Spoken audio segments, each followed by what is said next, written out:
అంతర్వేది లక్ష్మీ నరసింహస్వామి కళ్యాణ మహోత్సవాల్లో భక్తుల రద్దీ కొనసాగుతోంది. తెల్లవారుజాము నుంచే అధిక సంఖ్యలో భక్తులు సముద్ర స్నానం ఆచరించారు. అనంతరం స్వామి దర్శనం చేసుకుంటున్నారు. మరిన్ని వివరాలు మా ప్రతినిధి సాయికృష్ణ అందిస్తారు. అంతర్వేది లక్ష్మీ నరసింహస్వామి కళ్యాణ మహోత్సవాలు వైభవంగా కొనసాగుతున్నాయి. నిన్న అర్ధరాత్రి స్వామివారి తిరుకళ్యాణోత్సవం కన్నుల పండుగ నిర్వహించారు. ఈ తెల్లవారుజాము నుంచే భక్తులు అంతర్వేది తీరంలో సముద్ర స్నానాలు ఆచరిస్తున్నారు. ఇవాళ భీష్మ ఏకాదశి.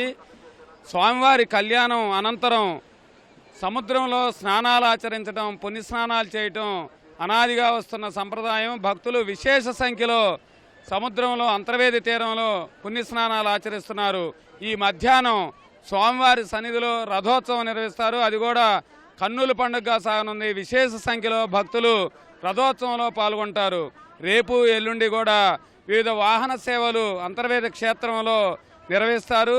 అలాగే ఆదివారం సముద్ర తీరంలోనే సముద్ర స్నానం, స్వామివారికి చక్ర స్నానం నిర్వహిస్తారు.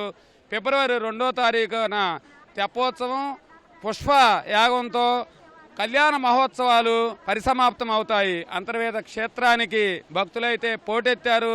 రాత్రి నుంచి కూడా విశేష సంఖ్యలో స్వామి దర్శనాలు కొనసాగుతున్నాయి. ఆలయం వద్ద కూడా అధిక రద్దీ కొనసాగుతోంది.